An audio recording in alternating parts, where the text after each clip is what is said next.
Professor Luciano, Marcos Lance, Sub tá aí já? Vamos começar. Carol, boa noite, nossa chefe. E a outra Carol, nossa assessora constante. Vamos lá, Sub. Boa noite a todos. Forte abraço, Luciano. Boa recuperação para você. Boa noite, Sub, meu amigo. Fala, meu querido. Você tá Tudo bem? bem? Obrigado pelo Tô espaço bem, e aqui do você? seu canal. Show de Imagina, bola. eu que agradeço. Vamos continuar com isso, que agora a tendência é essa, viu? Vamos começar com É, esse é o novo normal, né, perfil cara? que o caminho vai ser esse. É uma aula normal. Exatamente. Queridos Sub, vamos alunos, lá. professores que estão juntos aqui, Ó, obrigado. falei já que o Luciano tá aí, Kleber, Luciano, Legal. Carol de Felipe tá aí, a outra Carol, Nunes também tá. Show de bola. Show de bola. Vamos bater esse papo aqui que vai ser legal. Henricão, só para avisar o pessoal, o tema é a MP 966, né? Publicada Isso. ontem. Mas antes disso, eu queria conversar rapidamente, 5 minutos, sobre a saída do ministro da Saúde, né? Pois é, tava tudo combinado para lá e veio ver essa notícia agora, né, cara? Pra gente É. trocar uma ideia. Vamos aproveitar um ensejo para falar rapidamente disso. Vou dar minha opinião, depois você fala a sua e a gente manda bala para o tema da live. Eu vi Beleza. que a exoneração foi a pedido dele, né? Ele não foi exonerado de ofício, foi a pedido, ele pediu para sair.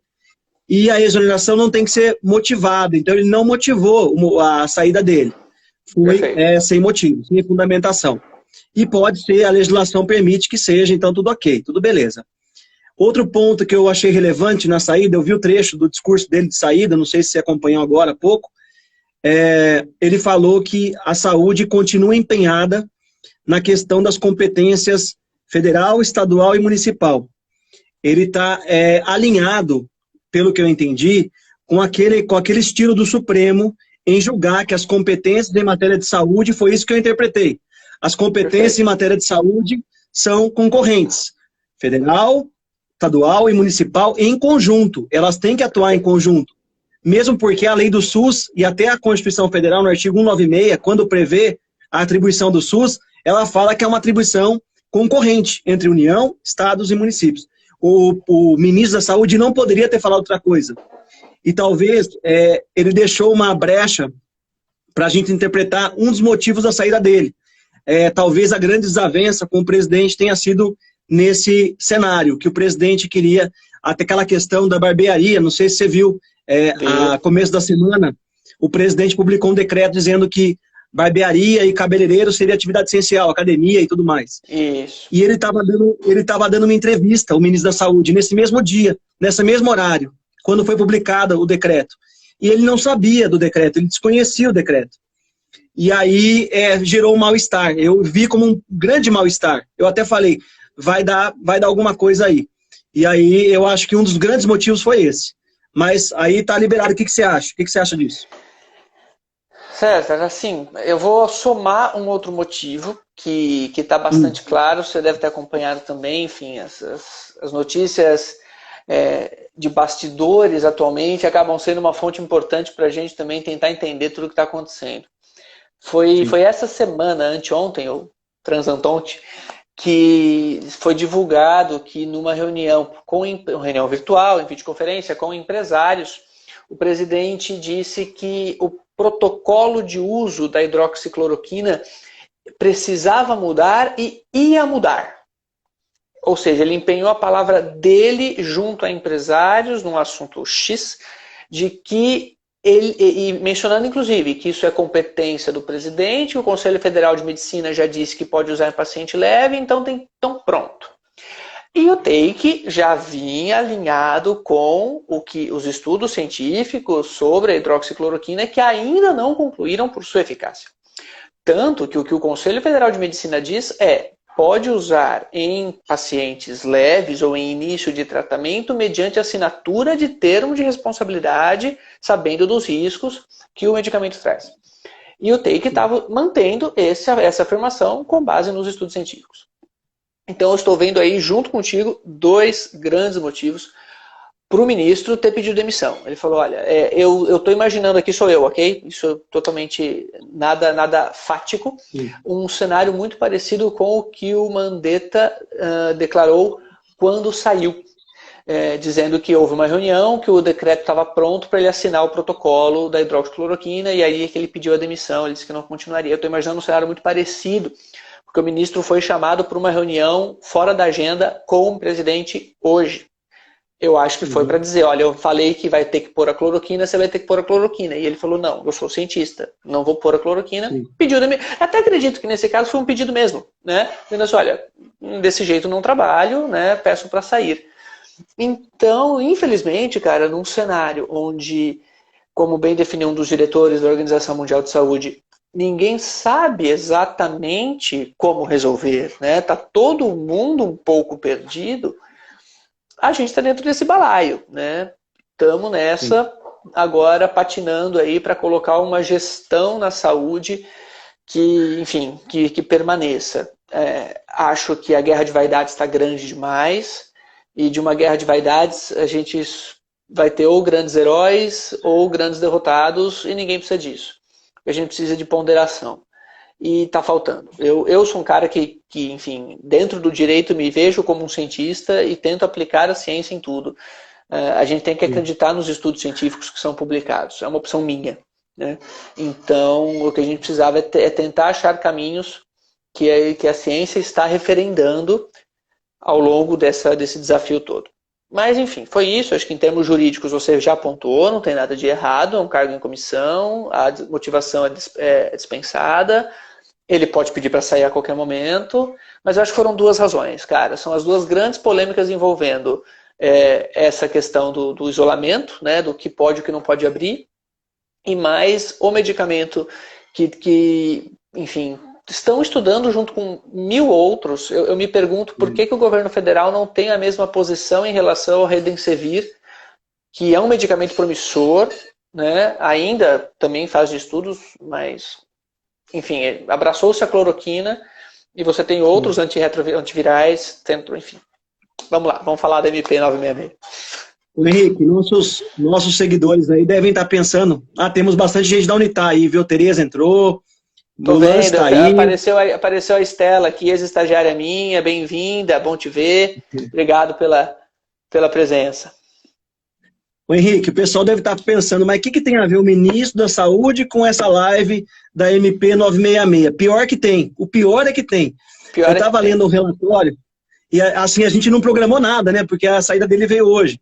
E aí eu estava lendo o relatório da ONU, o relatório internacional da Covid e a corrupção. E no relatório, não sei se você chegou a ler, consta que a saúde é o foco, na Covid, é o foco de maior corrupção. E eu acho que esse é o gancho para a entrada da MP 966. Exatamente. Né? Eu acho que está aí. Está aí o link da exoneração do ministro da Saúde com a MP.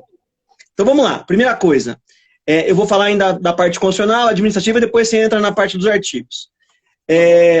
A MP, só para explicar o pessoal da Unitar, que não sabe ainda, a medida provisória é o presidente que edita, então é o Bolsonaro que editou. Ela tem força de lei, lei ordinária e eficácia imediata, ou seja, está valendo, já está valendo.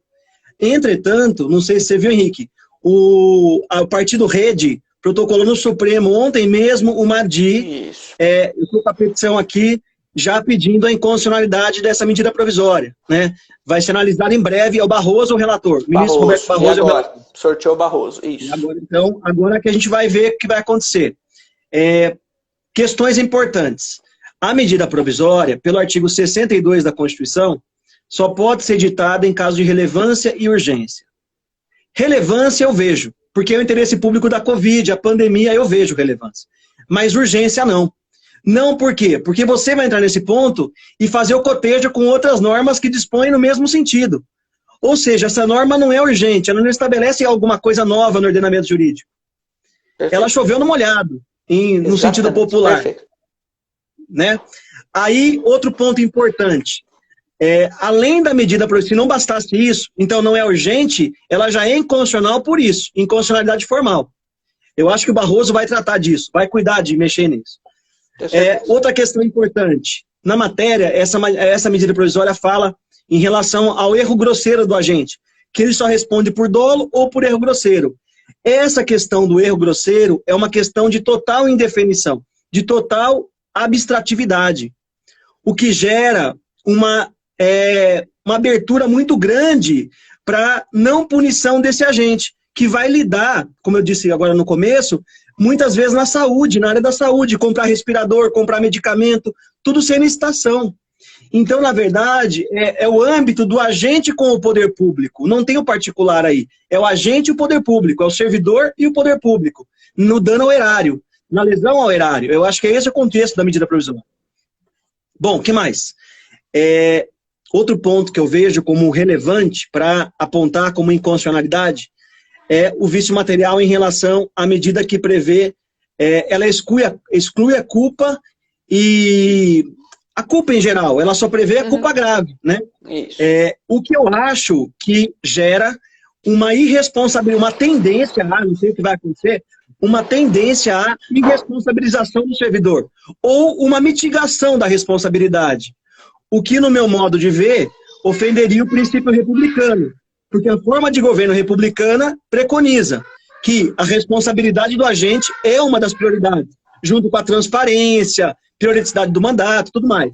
Mas o que importa é responsabilizar o agente, prestação de contas.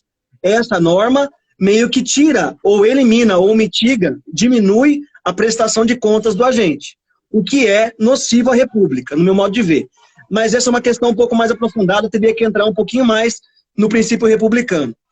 Bom, esses são os pontos da matéria de constitucional, lembrando que na medida provisória prevista na Constituição, artigo 62, e essa é uma, o prazo dela é 60 dias, prorrogável por mais 60 dias. Então, se o Supremo não se manifestar em medida cautelar, suspendendo a eficácia dela, o que eu acho que vai acontecer em breve, se o Supremo não se manifestar, ela vai durar pelo menos por 120 dias. E aí o Congresso Nacional vai se manifestar, convertendo-a em lei ordinária ou não. Esse é o trâmite rápido da medida provisória para quem não conhece. Então essas são as ponderações, Henrique, no tema de constitucional.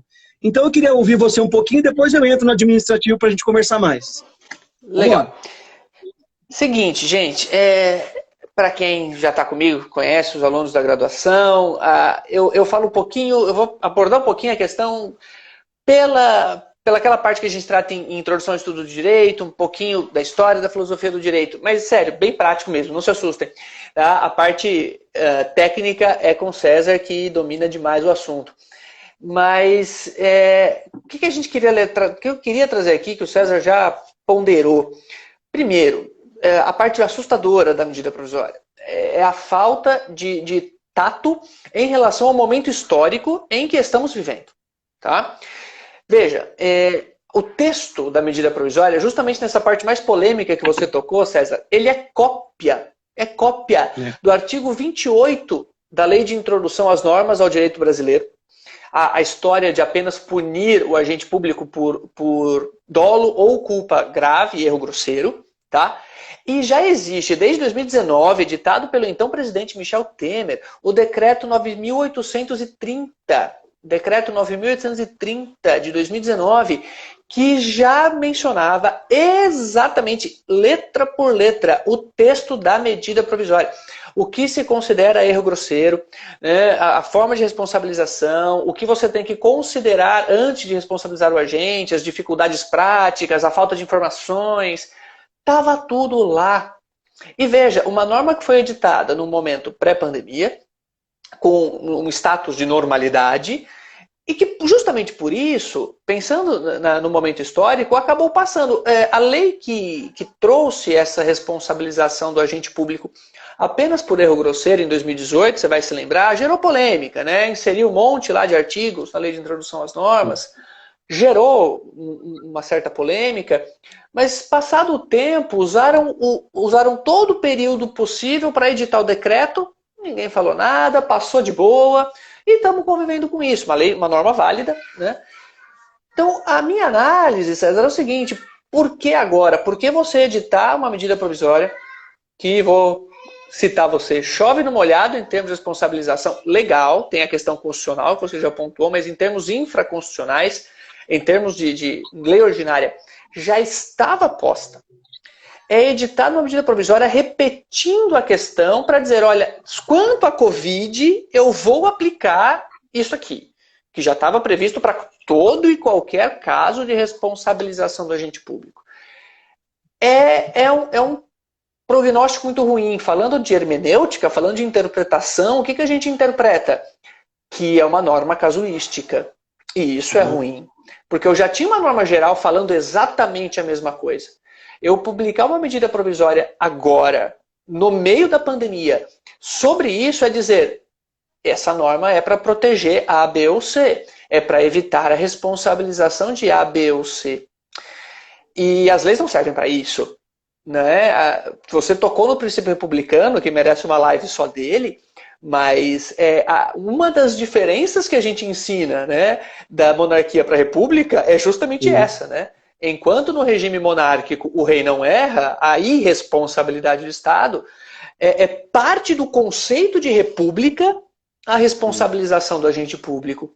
Então qualquer norma restritiva disso é inconstitucional por ofensa ao princípio republicano.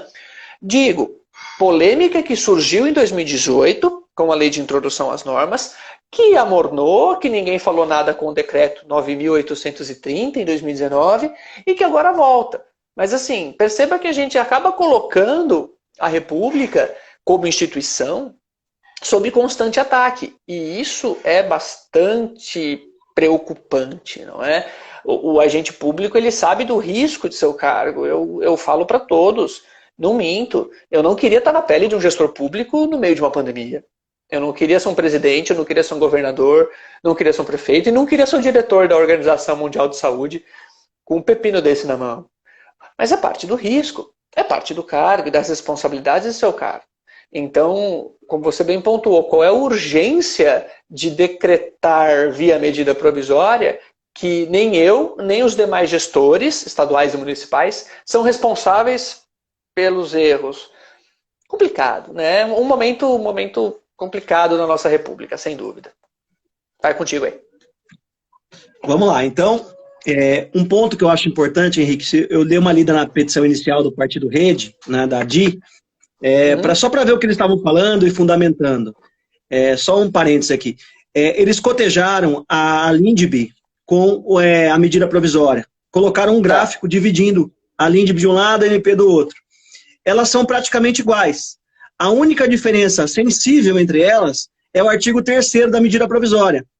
E o artigo 3º da medida provisória é interessante e grotesco, porque ele diz assim, na aferição da ocorrência do erro grosseiro serão considerados. E aí ele coloca os elementos de análise do erro grosseiro.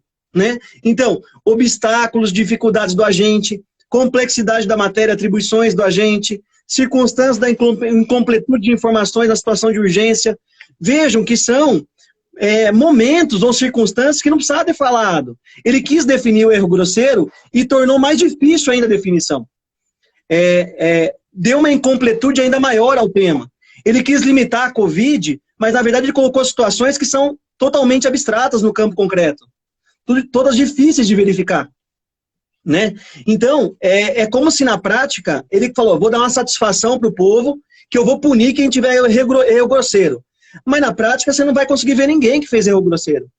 Porque as circunstâncias que ele narra aqui são completamente vagas. Absolutamente vagas. O Partido Rede não colocou esse ponto que eu estou colocando, ele só cotejou, ele comparou a LINDB com a MP. Mas eu chamei a atenção porque o artigo 3º foi o único que ficou fora. Ele não consta na LINDB, porque o artigo 3º aqui da medida provisória é específico no âmbito da Covid, na situação excepcional da Covid. Né? Deixa eu falar rapidinho, cara. Rapidinho, uma parte rapidão, perdão. É porque isso me chama a atenção. Eu não li a petição inicial da Rede, mas me chama a atenção porque, exceto a questão da incompletude das informações, que é justamente o gancho específico da Covid, o restante está no decreto 9.830. que é o regulamento desses artigos da LNDB. Então, já tínhamos sim norma falando isso, tá? É que acho que até por ter entrado com uma ADI no mesmo dia que a medida provisória entrou, não deu para aprofundar. Mas a gente já tinha esse tipo de provisão, concordo contigo, grotesca, né? Sobre a impossibilidade prática de se definir erro grosseiro. Tá? Então, a gente já tinha... mas é bem o que você falou, ele tentou dizer que é específico para a Covid. Mas não é. Isso. De jeito nenhum, não é. A gente podia aplicar essa medida provisória agora para qualquer contratação de show de festa, né, da fruta da cidade. Né? Enfim. Pode continuar. Desculpa interromper. Aí, voltando agora, então é só um parênteses, tá? Porque eu queria observar isso na questão da petição do Partido Rede, que eu achei importante a gente assinalar aqui. Entrando no administrativo agora, pessoal, eu queria falar um pouquinho do que a galera falou, comentou, a doutrina falou sobre isso. Disseram, a primeira coisa que eu ouvi falar aí, a medida provisória acabou com a responsabilidade objetiva do Estado. Nada a ver. Nada a ver por quê? Não, tá. Porque se um particular, a responsabilidade do Estado é em face do particular. Se um particular, por exemplo, toma, sei lá, o enfermeiro derruba um respirador em cima da cabeça de um doente. Esse doente está sob a custódia estatal. Ele é vítima. Ele vai acionar o Estado, e não o agente público, não o enfermeiro. Ele vai acionar o Estado. E a responsabilidade do Estado continua sendo objetiva. Isso não mudou. A medida provisória não mudou. Legal.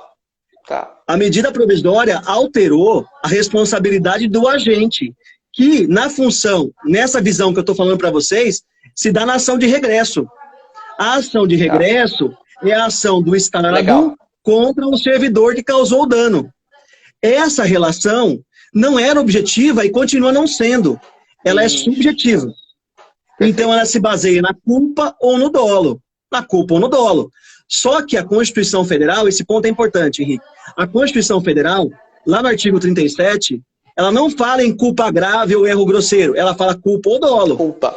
E a medida provisória veio restringir a culpa, dizendo culpa grave, erro grosseiro ou dolo. Nesse ponto, no direito administrativo, eu vejo também uma inconstitucionalidade aí da medida provisória.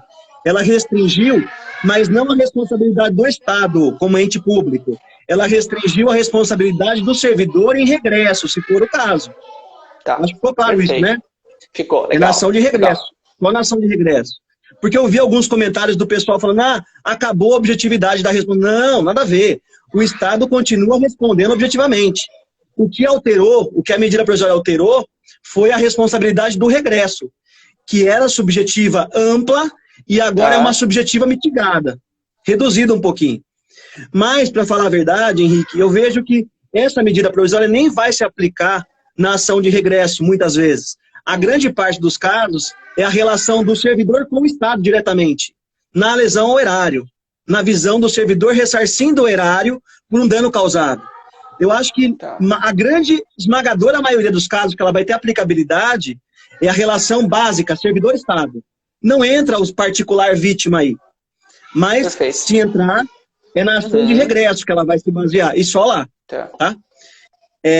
Outro ponto importante da questão do administrativo. Falaram também, eu ouvi muito comentário aí, que a lei de improbidade estaria sendo afastada pela medida provisória 966. Mais uma mentira no meu modo de ver. Mais uma mentira por quê? Porque a lei de improbidade, Henrique, você sabe, os atos de improbidade, em regra, enriquecimento ilícito, lesão ao erário, violação ao princípio, eles são punidos com dolo. E a medida provisória continua prevendo a possibilidade do dolo. Não mudou. Não mudou. A única hipótese em que se pode punir improbidade culposa é a lesão ao erário. E aí sim, podemos pegar um link da medida provisória. Sim. Porque na lei de improbidade não se fala em culpa grave ou erro grosseiro. Fala só em culpa, dolo ou culpa. E a medida provisória restringiu um pouquinho no âmbito do erro grosseiro ou culpa grave. Pode ser que haja algum enlace aí das duas, mas só nesse ponto. Em regra, a improbidade é dolosa. E se é dolosa, a medida provisória não mexe nela. Esse ponto também é importante que fique claro, porque muita gente se confundiu aí, jornais, né, a mídia se confunde muito essas coisas. Terceiro ponto importante, e talvez o mais problemático, O presidente da República. Eu ouvi alguns jornais escrevendo que o presidente da República fez a MP para se favorecer. Nada a ver. Nada a ver por quê? Porque o STF já tem julgado, já antigo, Henrique, você conhece. O presidente da República não submete à improbidade e não submete a esse tipo de responsabilização. Ele tem crimes próprios, o impeachment e o crime comum no Supremo.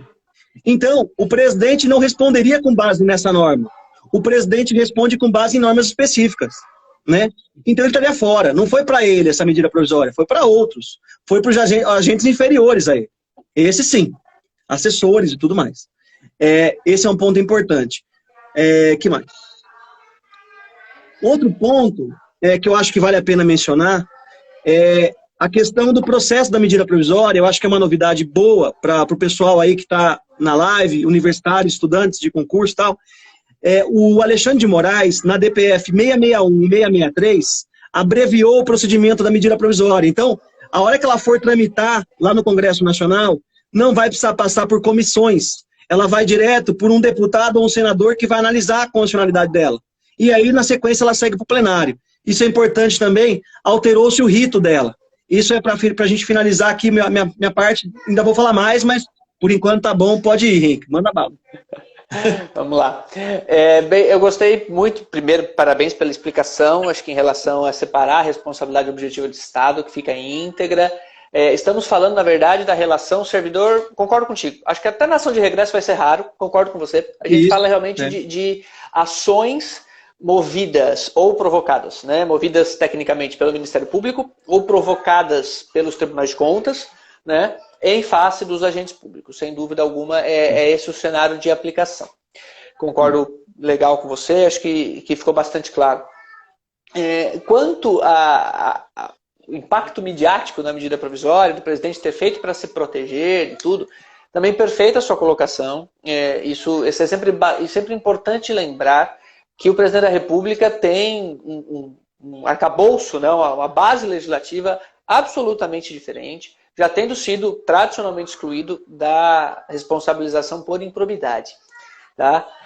Além disso, não é menos verdade que o presidente da República, ele, em termos de atos administrativos concretos, são pouquíssimos, né? Os atos que se pode atribuir a ele, presidente, né? Salvo os decretos regulamentares. No mais, esses atos administrativos que estamos tratando são realmente inferiores. Mas fazendo novamente um link com o começo da nossa conversa, quando você bem pontua de que essa medida provisória teria vindo num momento, a meu ver, bastante inapropriado, mas para proteger agentes administrativos, né, servidores públicos e outros tipos de agentes públicos abaixo do presidente, mais uma vez a gente enxerga a proximidade do assunto com a demissão do ministro, a pedir demissão, a substituição do ministro da Saúde. Porque sendo um ministério, é órgão de apoio e assessoramento da presidência, que não tem nenhum foro legislativo específico como o presidente.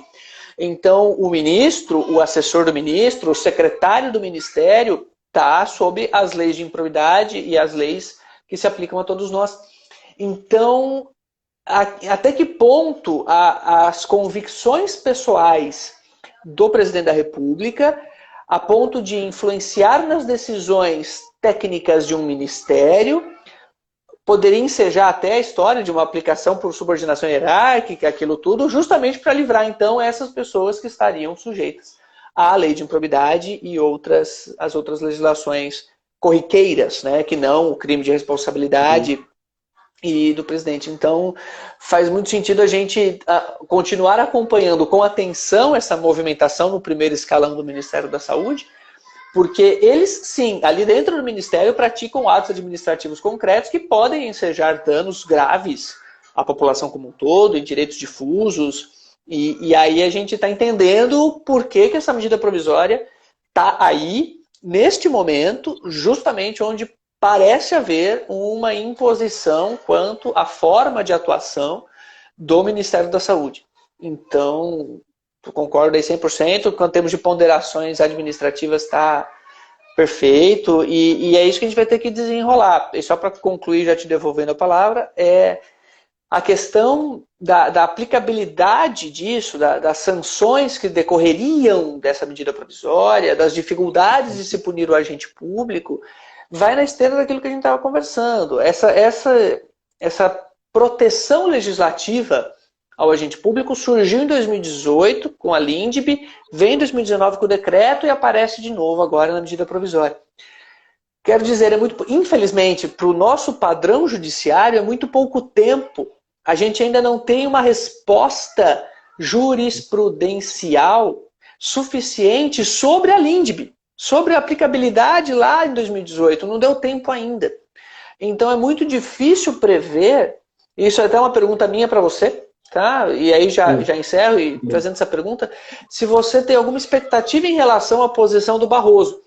Se ela vai ser meramente formal, a questão da urgência, ou se você acha que ele entra nessa questão da forma de responsabilização do agente público, que vai ser útil para a gente ter uma ideia em relação ao texto de 2018, da LINDB, com o decreto agora, que é repetido na medida provisória. Tá? Para que a gente, ao menos, tenha um precedente jurisprudencial sobre isso. O que você acha? Ótimas palavras, Henrique. Gostei muito das suas observações, sempre bem pontuado e bem objetivo. É o nosso jeito, né? Eu acho, Henrique, eu gostaria que o Barroso entrasse no mérito, né? Eu gostaria muito. Eu ficaria muito feliz de poder ver a posição do Supremo em relação a isso, de forma definitiva, né? Mas eu acredito que, nesse caso, ele vai julgar pela inconstitucionalidade formal e não vai entrar no mérito. Essa é a minha opinião, eu acho isso. Sim. Mas eu gostaria que não fosse assim. Eu espero que não seja assim. Mas eu acho que, pela tendência do que está acontecendo no Supremo, eles não estão entrando muito por conta daquela questão do controle das políticas públicas. O ministro Marco Aurélio, ele é um ferrenho contrário ao controle das políticas públicas. Ele bate toda hora nos julgamentos de frente com os outros ministros na questão do Supremo invadir as políticas públicas demais. Então eu acho que o Supremo está se contendo um pouco com isso. Diga, Henrique. Porque, rapidão, e no que ele está certo, o Marco Aurélio é um ministro essencialmente polêmico, muito corajoso, de sempre expor a opinião dele, ainda que contrária, mas nesse ponto eu concordo com ele. Eu sou um crítico também da judicialização das políticas públicas e da interferência do judiciário. Continua. Então eu queria concordar com o Marco Aurélio nesse ponto e com a sua ponderação, que é perfeita. Perfeita. Então aí, eu acho que o ministro Marco Aurélio, ele tá dando uma feição muito interessante no julgamento do Supremo. Porque todo mundo está indo numa linha e o ministro Marco Aurélio vai em outra linha e dá um choque de realidade no pessoal. Eu estou vendo isso no julgamento. Eu tenho assistido e cada julgamento é uma aula, né? Às vezes, de falta de educação e muitas vezes de direito, né? Sim. Eles brigaram antes de ontem, o Fux e o Marco Aurélio. Foi uma vergonha. Mas tudo bem, fora isso, é o ser humano, né? Fora isso, a parte teórica é impecável. Eles são impecáveis. E voltando à ideia, o Marco Aurélio, ele tem batido muito na tecla de que o Supremo está invadindo demais. Então eu acho que, com base nesse raciocínio, o Supremo não vai interferir tanto e vai barrar no requisito formal. Essa é a minha posição, eu acho que vai acontecer isso. Eu gostaria muito que o Barroso entrasse um pouco nisso para a gente conhecer um pouco a ideia do Supremo em relação a essa matéria, né? Mas, Henrique, eu queria também falar mais algumas coisas. Por que será que essa medida provisória surgiu? O que você acha que foram os argumentos fáticos dela? Foi medo do Ministério Público? Medo do Tribunal de Contas? Veja que a gente vive... Tem vários fatores, né? A gente vive aqui numa época de auxílio emergencial, né? Vai pagar agora a segunda parcela, teve um monte de auxílio pago indevidamente. Os bancos públicos, está saindo dinheiro público ali. Vão se responsabilizar por isso os gestores, os operadores do dinheiro. A licitação, a gente tem notícia, e isso é público, de respirador sendo comprado em loja de vinho, em loja de destilados. São coisas assim, completamente absurdas. E estão acontecendo. Esses caras vão ser responsabilizados? Será que eles estão com medo disso? Porque a licitação agora está dispensável na pandemia.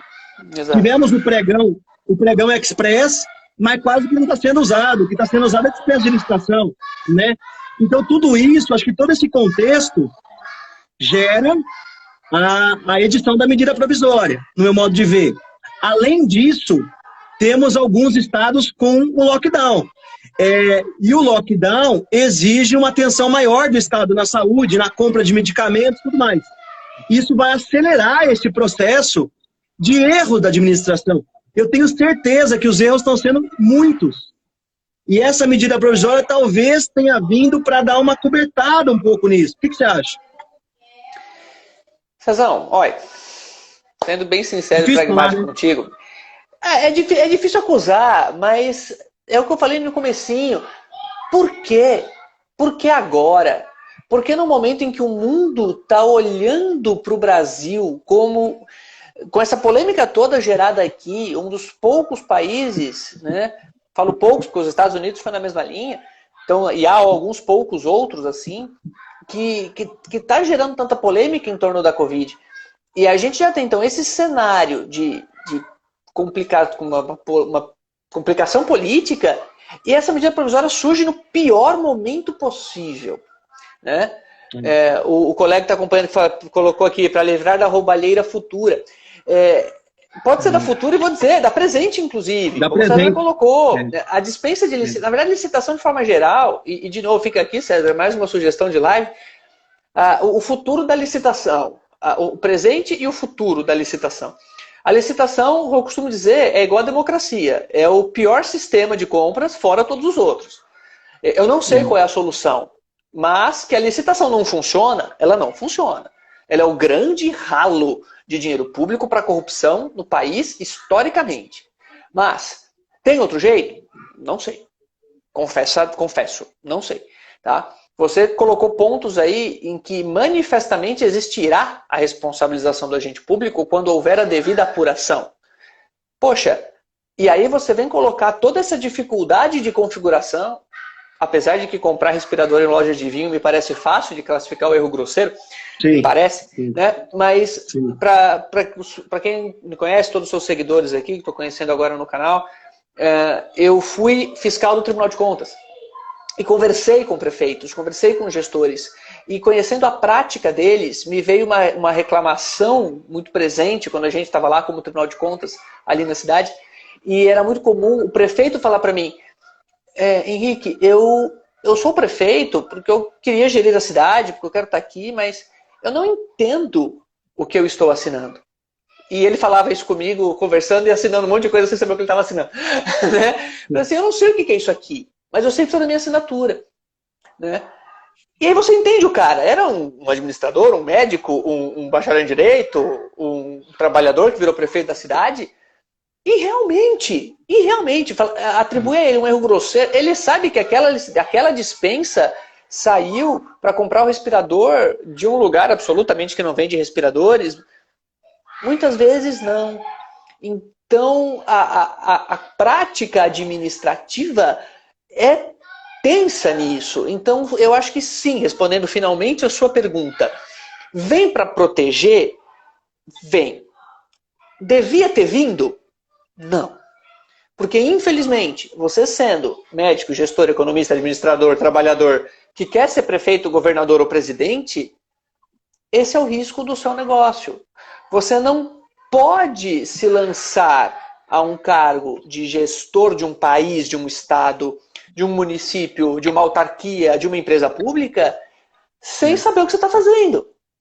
Então, eu acho que vem sim para proteger, vem para tranquilizar os gestores de que eles, dando o benefício da dúvida, né, podem fazer as compras, os atos com mais segurança, porque o Ministério Público está no pé, o Tribunal de Contas está no pé, a população está no pé, a ação popular, tudo. Né? Mas, insisto, querido, não tinha momento pior para isso vir. Né? Mas conta pra gente se você concorda, o que você acha, qual que é o fundo, a teleologia, a interpretação teleológica, a função dessa medida provisória. Conta pra gente. Olha, Henrique, para ser bem sincero e direto, eu acho que essa medida provisória reconheceu que os administradores precisam fazer cursos e melhorar no desempenho deles. É a ineficiência do Estado. Essa é a confissão, é o meu modo de ver, é a confissão de que o Estado não está no caminho certo da eficiência. O Estado não está cumprindo o princípio da eficiência. Governança, conhecimento em tecnologia artificial, os gestores não têm esse conhecimento. Daniel, presidente da OAB, está aí. Eu ia falar isso, Daniel. Obrigado por comparecer. Bem-vindo. Obrigado, bem-vindo. Daniel participa de todas. Tá sempre aqui com a gente. Valeu, obrigado, querido. Sempre aqui. Henrique, eu acho que é isso. Eu acho que, infelizmente, a gente vê, se olhar mesmo de forma aprofundada, a gente vê que a medida provisória reconhece, atesta que o Estado não está conseguindo ser eficiente. E por isso a gente faz na vida. Quando a gente não consegue fazer alguma coisa, você quer mexer e aliviar para você. O Estado quer aliviar porque não está conseguindo fazer. Então, tem que mudar a estrutura. Tem muita coisa errada. E talvez, e eu sempre brinco com o pessoal nas lives aqui, Henrique, numa visão perspectiva positiva. Eu vejo também nisso uma visão positiva. Eu acho que a Covid, a pandemia, podem ser usadas para o bem, para o lado bom, para a evolução. Se a gente está vendo ferida, se a gente está vendo coisas ruins no Estado, e ele mesmo atesta isso com os atos que ele edita, eu acho que a gente tem um canal, tem um meio para tentar suprir isso, porque a gente está começando a ver a ferida. Antes a gente não conseguia nem enxergar onde estava a ferida. A gente está pelo menos enxergando os pontos. São muitos, mas tem ponto já. Eu acho que são os sinais que a gente está conseguindo enxergar de que tem como melhorar. Mas tem que ter um longo caminho para isso. Tem que ter um longo caminho para isso. O que você acha? Como você vê isso? Cara, legal o seu ponto. Rapidinho, vou fazer um parênteses aqui. Vi o colega que está participando aqui, deve ser Luiz Gustavo, L. Gustavo. Com a medida ele queira, né, está tratando da cloroquina, né? Aval os responsáveis com a cloroquina. Eu acredito sim, Gustavo. Acho que é bem por aí. É um dos grandes aspectos. Se a pessoa tomar a hidroxicloroquina e não se curar ou tiver efeitos colaterais sérios, como o César colocou, a responsabilidade é do Estado, se ele estiver sob a custódia do Estado, sim. Quem foi que determinou que se usasse a cloroquina? Foi o ministro da Saúde, foi o assessor do ministro da Saúde. É um erro grosseiro, o medicamento não estava autorizado cientificamente. Perfeito, é uma possibilidade. Mas é o grande perigo que o César também colocou no início da live. É você generalizar isso. De repente pode servir para tudo, porque a medida provisória não fala que ela é para a pandemia de Covid. Né? Se isso virar lei, que seria inócuo, porque já temos a lei de introdução às normas e o decreto 9.830, serve para tudo. Né? E aí você vai justificar que comprou presunto a R$12 o quilo, né? R$20 o quilo, quando custa 6, desculpa, né? Não foi um erro grosseiro. É que, sei lá, eu moro longe e não sei quanto custa o presunto aqui. Né? Mas voltando, acho que você expôs, com precisão, falar de um tema tão caro que é o princípio da eficiência na administração pública. Né? Esse grande desconhecido. No meu tempo de Tribunal de Contas, a gente discutia muito isso lá. Né? Como fiscais da lei e defender a aplicação do dinheiro público, o que é o princípio da eficiência? Né? Até onde a gente poderia apurar isso? E acho que você definiu com precisão, cara. É uma dificuldade, né, da gente olhar para o Estado como a verdadeira coisa de todos. Né? Como a gente deve gerir o Estado. Dizem, né, como dizem lá na história, na filosofia do direito, como todo homem ativo e probo. Né? Tá até na lei das SAs, tem essa expressão. A querida colega Simone está aqui também acompanhando. Obrigado, Simone, pela presença. Colega na prefeitura. O Pedro, Henrique, o Pedro da Unitar está falando, essa live está sensacional. Sensacional. Opiniões legal, francas sobre Pedro, assuntos atuais delicados. Obrigado, Pedrão. Tamo junto. Rafa Manini, aluno também nosso lá. Legal. Obrigado, gente. Obrigado. E que, enfim, você tratar de eficiência é você colocar como homem ativo e probo. Keila, obrigado, querida, pela presença, está aqui também, minha amiga. É você colocar como homem ativo e probo na gestão, a pessoa confunde com gerir como se fosse sua. Né? Eu vou gerir do meu jeito. Não é isso. A eficiência é basicamente você fazer o que você faria pelo que é seu, mas pensando no que é no bem de todos. Né? E acho que você definiu bem, cara. Acho que a palavra confissão define bem esse cenário. É nós mostrarmos que ninguém sabe bem o que está fazendo. E como a gente não sabe bem o que está fazendo, vamos perdoar essas pessoas que não sabem o que estão fazendo. Isso. Né? Cara, você me deu angústia agora, cara, mas é isso. É isso, é bem isso, é confessar. Olha, a gente não sabe, perdoa, não é por mal, né? A gente está tentando. E aquela coisa, e para que não haja, fique claro que não há absolutamente nenhum viés político nas opiniões que a gente põe aqui. Se a questão da cloroquina é polêmica, o rodízio colocado pelo prefeito de São Paulo também é igualmente polêmico. A medida foi boa ou não foi? Juntou mais gente no metrô, então ele piorou a situação, vai causar mais contaminação do que dentro do carro.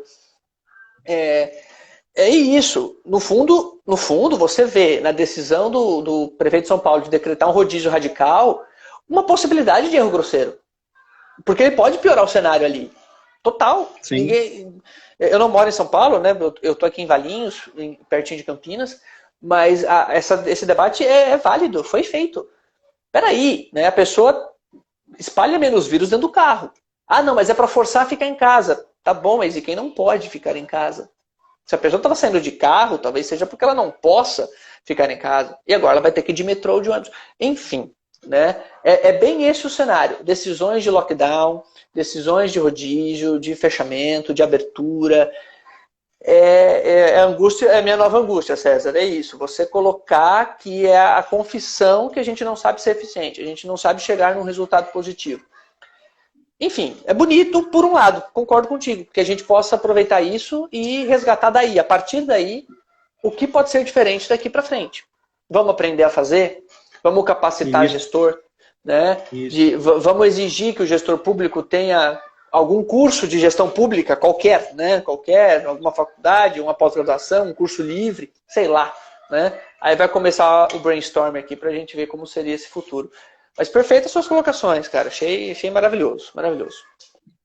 Ricão, outra coisa, assim, estamos já chegando no final, né? Nossa live fluiu muito bem, leve, de forma bem leve. Gostei bastante, estou gostando bastante, mas muito tempo de parceria junto, né, cara? O tempo passa, não tem jeito, tem outros compromissos aqui. Henrique, mais ou menos o quê? Uns 15 anos? Cara, por aí, uns 15 anos, por aí, que a gente é parceiro em sala de aula sem querer. A gente tá sempre junto, né? Desde o curso definitivo em Campinas. A gente uma parceria demais. Sempre bacana conversar contigo. Henricão, mas mais uma coisa para o pessoal que está em dúvida. Já recebi perguntas sobre isso, não aqui, mas a Carol, obrigado, Carol. A gente também, é uma honra nossa dividir com você. É isso, você abre portas, Estamos Carol. Tudo junto, é uma entidade desse mundo. É um corpo obrigado, só, querido. É isso aí. Henrique, uma Vanessa dúvida que eu sei que você fazer. Desculpa, Sérgio. Vanessa foi aluna aqui também no Recursos. Foi aluna sua, provavelmente, também. Né? Vamos fazer outras, bora. Obrigado, Vanessa. Beleza. Então a pergunta é a seguinte. A última é uma pergunta de penal. A questão é a seguinte. Por que o presidente não colocou logo também a mitigação penal? E aí pode ser para a Carol, que está na live, aproveitando a Carol de Felipe também, se quiser dar a opinião. Com certeza. Por que o presidente não aproveitou a medida provisória e já colocou também uma brechinha lá para a mitigação penal do agente? Por que será, hein? Essa pergunta é boa. A Carol responde. Ouvi muita coisa sobre isso. Carol tem na ponta da língua. Carol de Felipe tá aí com a gente? Carol tá aí?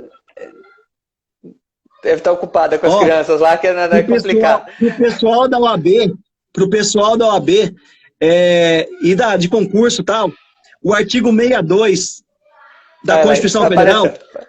Olha lá, Carol. Veda medida provisória em matéria penal. Veda medida provisória em matéria criminal. É por isso. Então, se ele pudesse, eu acredito que também teria colocado. Essa é a minha opinião. Talvez também tivesse uma mitigação penal aí. Só não colocou porque não podia, né? Porque não podia. Eu acho que foi isso. É uma dúvida também que pode surgir, porque essas lives, Henrique, eu falo pro pessoal, né? Embora a gente tenha um teor mais bate-papo e tal, os temas que a gente fala aqui, provavelmente, eu tenho quase certeza, vão começar a cair em provas de OAB, concurso público, que são os temas do momento, né?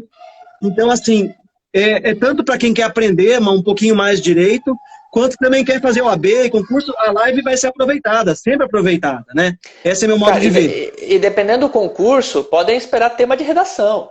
Né? A gente tem que suscitar o debate... Né, uma redação jurídica, enfim, né, sobre tudo isso, sobre conflito de normas, sobre a convivência dessas normas, Constituição, com norma infraconstitucional, né, conflito de direitos fundamentais, você já está falando disso faz tempo, né, de como trabalhar esses direitos fundamentais que se chocam. A ideia é justamente essa, que a gente possa, como eu brinco, nessa pandemia, espalhar cultura, né? Então, seja cultura jurídica, seja cultura geral, essa é a meta nossa aqui, e suas lives, seu canal aqui é um espaço fantástico para a gente trabalhar. Obrigado, Henrique. Eu gostei muito que você aceitou o convite, espero que a gente faça muitas outras. Eu acho que o pessoal gostou do jeito que a gente trabalhou aqui, né? Essa forma leve é a forma que a gente trabalha sempre, é o nosso jeito, né? A gente funciona assim. Então eu espero que o pessoal tenha gostado, aprendido um pouquinho, e eu acho que a gente vai fazer mais em breve, né, Henrique? Bora. Vamos ver mais temas aí e a gente manda bala. Eu queria te agradecer, suas palavras são sempre bem colocadas, você sempre coloca muito bem os temas, e ao mesmo tempo de forma leve e grande, muito grandioso. Sempre, Henrique, sempre gostei do seu jeito. Independente da amizade, sou suspeito para falar, mas... Eu vou passar um filtro, tá? Eu vou passar um puta filtro nisso que você está falando, mas tudo bem. É muito tempo parceria, muito tempo junto. Cezão, é o que eu falo, você é um dos professores que inspiram, é bacana demais dar aula contigo. Tamo junto. Estar junto é muito legal. Prazerzaço estar contigo agora na graduação da Unitar.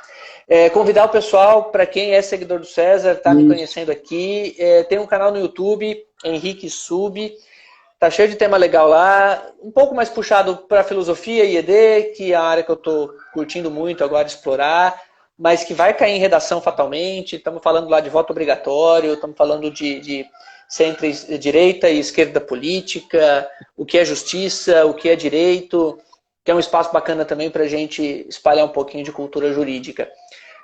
Continua, cara, que você precisar de mim, temas que você precisar aí de palpites leves e sinceros, pode contar comigo, que é muito, muito bom falar contigo, cara. Não é a distância aqui social, isolada, mas é bom te ver de novo, saber que você tá bem. A gente aproveita, se vê, conversa um pouquinho e bate um papo naquilo que a gente gosta, que é o direito. Né? Exatamente. E aproveita. Ó, o pessoal já tá te chamando lá pra pós, tá te esperando lá.